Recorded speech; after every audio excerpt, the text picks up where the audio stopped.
jusqu'à la fin.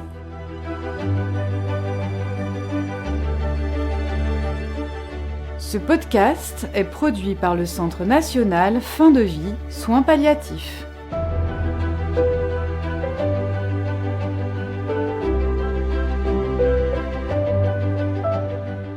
Dans notre série Jusqu'à la fin, nous allons nous intéresser à la fin de vie à domicile.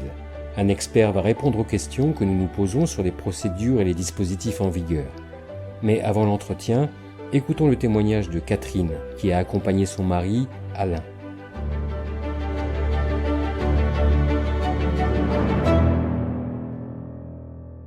Mon mari Alain venait d'avoir 65 ans quand nous avons eu le diagnostic de cancer de prostate, avec des métastases dans les os. Toute la famille a beaucoup entouré Alain pour le soutenir dans son parcours de soins à l'hôpital. Il avait des séances de radiothérapie et prenait de l'hormonothérapie. Mais après 18 mois, nous avons compris que la maladie avait pris le dessus. Malgré ces traitements, la guérison ne serait plus possible. Alain a passé quelques séjours à l'hôpital. Mais ce qui comptait le plus pour lui, c'était de passer le plus de temps possible avec nous. Le retour à la maison est apparu le choix le plus adapté. Ça a été rendu possible parce que j'étais à la retraite et que j'étais en bonne santé. Et puis nos enfants n'habitaient pas loin et ils se sont rendus très disponibles. C'est grâce aussi à la disponibilité de notre médecin généraliste. C'est lui qui a organisé l'hospitalisation à domicile. Pendant ces 6 derniers mois en phase terminale, Alain a vécu paralysé à la maison. Il a été pris en charge par les équipes de l'hospitalisation à domicile, accompagné par l'équipe mobile des soins palliatifs.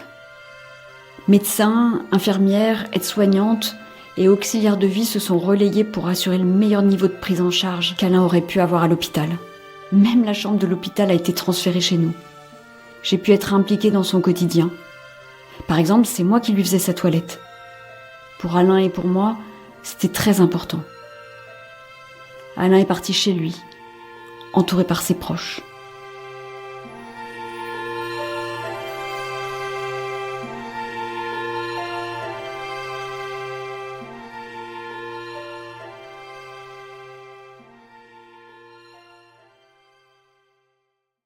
Comme Catherine, vous pouvez accompagner un proche à domicile. Mais quels sont précisément les dispositifs et les procédures ? Notre expert nous répond.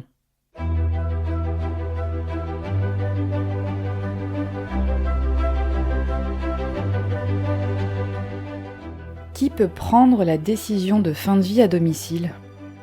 La décision et l'organisation des soins palliatifs au domicile sont toujours prises par le médecin traitant avec l'accord du patient et de sa famille. Qui peut bénéficier de ce type de dispositif ?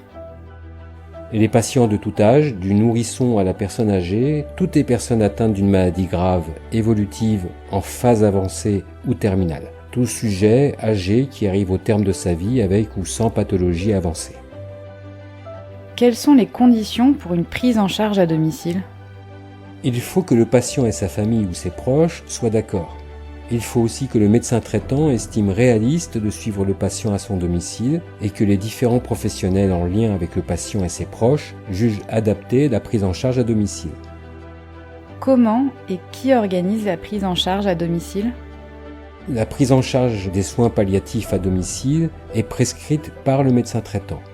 Elle est réalisée par des prestataires de services en santé qui fournissent la location ou la vente de matériel pour le confort de la personne malade et l'installation de produits et services pour les traitements et pour le confort au quotidien. Il faut savoir que des aides financières existent pour réaliser cette prise en charge à domicile, tant pour la personne malade que pour ses proches. Ce podcast vous a été proposé par le Centre national Fin de vie, soins palliatifs.